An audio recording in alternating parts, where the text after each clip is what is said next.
ubushaka ariyo message ubufise ukumva uti mbasha iyi message kugira ndayitange ntize kublessa la population ndayitange mu nzira ya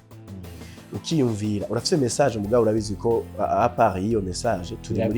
turi mu gihugu turi mu bantu turi mu bana sinzi ko rubona niyo ugiye ku searching ibintu kuri Google hari ibintu wanditse ugiye kubaza ushaka kubaza imyaka ufise tufise imyaka ingahe iri musi ya 18 13 ufise iyo myaka ni wakemerera kubiraba ngari bariho n'iyindi nyene naho nyene bavuga uremerewe kubiraba ibi barinzi baraja muri diaspora akavayo muri make umuntu agibambe kuja muri Europe muri make ugize tour ya Europe ugakora mu bihugu bitatu bategerezwa kuza ngaho ufise ikintu kinini cyane ikindi naco kibabaza cyane ni kubaka iryo zina ukaryubaka igihe kirekire akaba ari izina twumva ko riteje ubwoba ariko gusanga mu mifuko uri zero ugaca utangura gufekinga nico kibazo gufekinga life kubera ko kubera ko rero ucisha ku mamedia yumvirizwa na bose baza amamedia ntushaka kuvuga ngo kugira ngo utore no frequency gutegerezwa kuba ufise no myaka rero ucuraba rero message iza gutanga ico kintu kuburyo umwana ari munsi yo myaka azikayumva waza gutahura ivyo ategerezwa gutahura nyine haba umuntu akuze nawe kaza kumva ibintu akoze niboba kandi nawe ukuntu bivuga urashobora kuzi gushomba mbana shaka uri umushonyi wawe ndatiyo bicise nyene sometime agujesha gose kwagurusa urahoma gusa urahoma wowe mba nta korosho ufise are you sure uraza ko uri korosho ni hatari bimeze neza cyane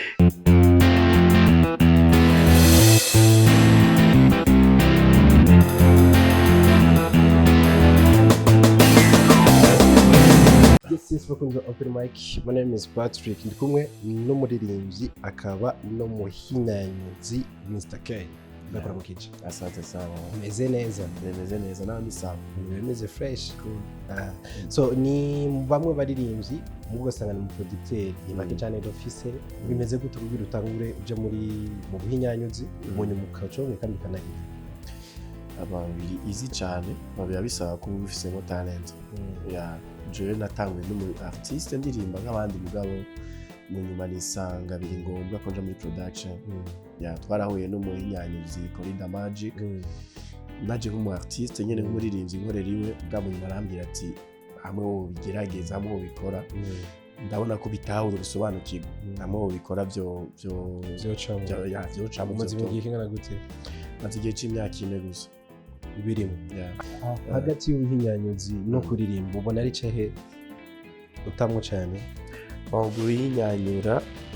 kirantwara umwanya naco ni nkora umwanya muremure kuko bisaba kwiga gusa kugira ngo ushobore gutanga quality imeze neza ariko kuririmba ni ibintu biri easy mba njyane numva inspiration akamje kuja muri studio na recording hariho kubijamo bikunze hano kubijamo maze kubikondera kuzanira izina kuvuga ati ngenda bizaze mu misaruro uno munsi ubona gute kuri production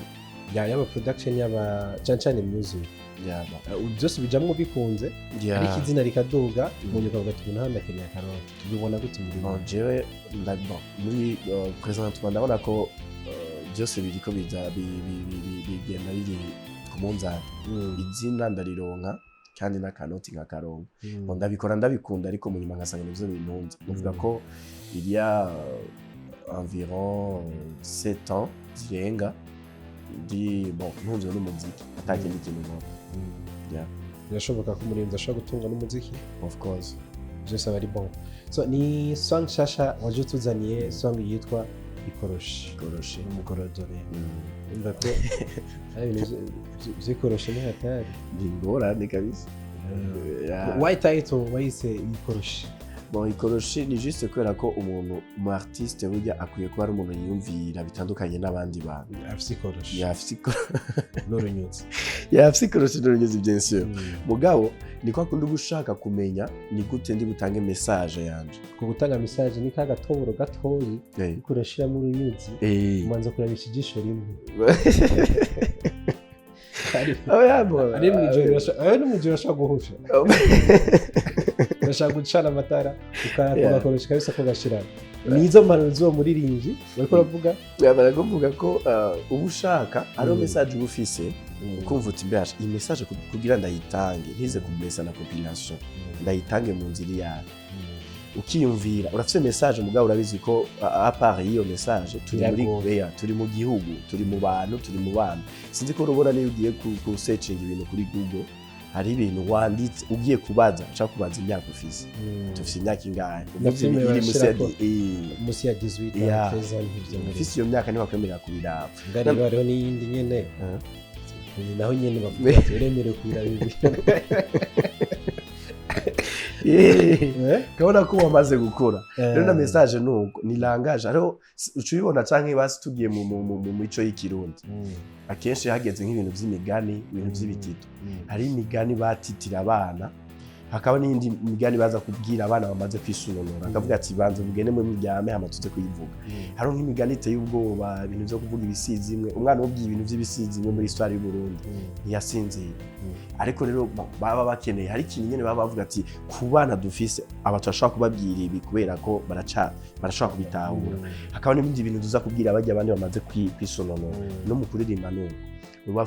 ufise message mukavuga uti message acuvuga ati iyi ni ya 12 iyi ni ya 18 iyi ni ya 20 combien ya kubera ko rero ucisha ku ma media yumvirizwa na bose uraza ama media ntushaka kuvuga ngo kugira ngo utore no frequency gutegerezwa kuba ufise no myaka rero ucuraba rero message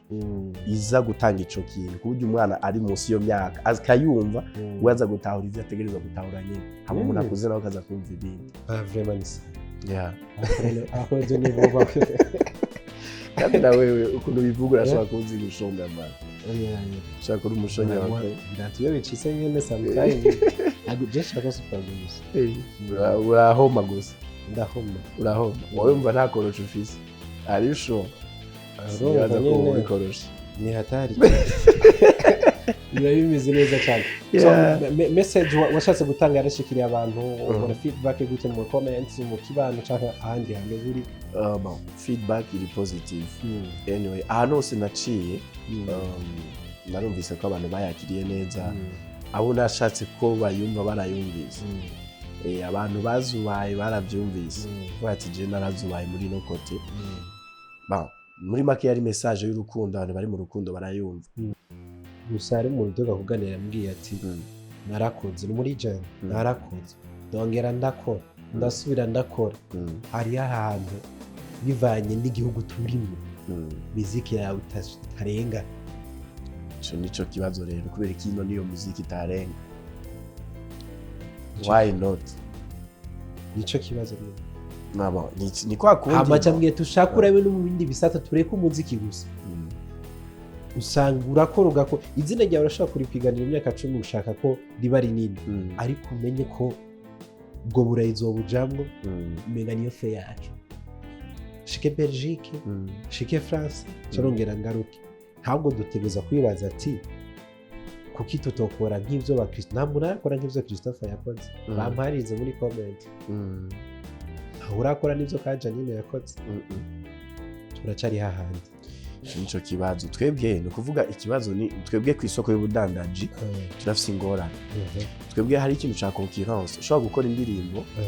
ku buryo umuntu ayumva ataza kuyumva indirimbo y'undi muntu yamaze gutanga kora ico kintu ushobora gukora nk'indirimbo muri style ya Burna Boy canke yaba bajya abandi barije no muri Nigeria muri Afrika bafise ama afrobeat nka culture yabo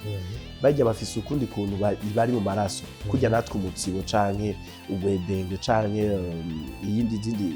izingoma z'ikirundi twebwe nta muntu ashaka kuvuza ingoma nkuko abantu babikora n'umwimerere ya umwimerere wara ya nico nyene no kuvuga twebwe tuza gukora indirimbo za ndirimbo ugiye kuri isoko y'ubudandaje uza gusanga muhuriyeho n'abandi bantu babidandagiriye yaronta urumva nta concurrence bajya ba Christophe Matata bajya ba Kajanine bari bafise umuziki ufise identité y'u Burundi wa muziki wumvise ubuguti unique music burundu wara ico rero nico cabuze no kuvuga uno munsi ugenda gushora ibintu ku isoko ugasanga hari undi muntu kubyekora yamaze kubidandaza urumva nta kuntu nakumushobora gupasa so nibaze ko Amerika icijijwe cyangwa koperative n'igihugu naco nyene tutera kamo ko dushobora kudufasha kuri ico kintu kuko birababaje vision yacu si gushika Belgique na France nkuko tubibona urabona ko bigiye bagenda ugasanga nyine bakoze show ugakorera aba diaspora bariyo kugira wemeze gacugaruka usanga barivye baraja muri diaspora akavayo muri make umuntu agibambe kuja muri Europe muri make ugize tour ya Europe ugakora mu bihugu bitatu bategerezwa kuza ngaho ufise ikintu kinini cyane. Ikindi naco kibabaza cyane ni kubaka iryo zina ukaryubaka igihe kirekire akaba ari izina twumva ko riteje ubwoba ariko gusanga mu mufuko uri zero ugaca utangura gufekinga. Nico kibazo gufekinga life kubera ko ico so yatari nicaye wabwira abakunzi bawe muri rusange ikiganiro open mic babwira n'imigambi yawe ya hafi nuko ngene biza muri rusange. Bon, ivyo kintu nababwira no kubashimira kuri support umuntu wese ico ariko arakora kugira ngo ushobore gushika ku ndoto zanje.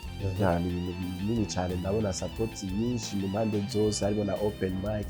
sindabibagira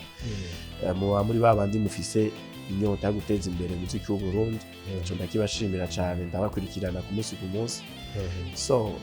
abantu bose wari we wese uruhara rwose ariko arashiramo kugira ngo Master-Key abe Master-Key nyene wa vrai ndamushimi. Ico nababwira ariko nayo supportinga igikorwa gishasha kimaze 2 semaines kiri kuri YouTube ni ikoroshi by Master-Key. Ni ivyo nyene uragira like uragira share uragira subscribe hamukagira na comment kugira ngo tubwire nyimba ari ikintu kitagenda tutogikosora mu bikorwa bikurikira. Hama very soon ngiye gutanga indi ndirimbo atakigoranye. So ndagushimiye cyane ikiganiro ni open mic twakunda kwitwiza ibikorwa vyiza. Asante sana. Asante pia.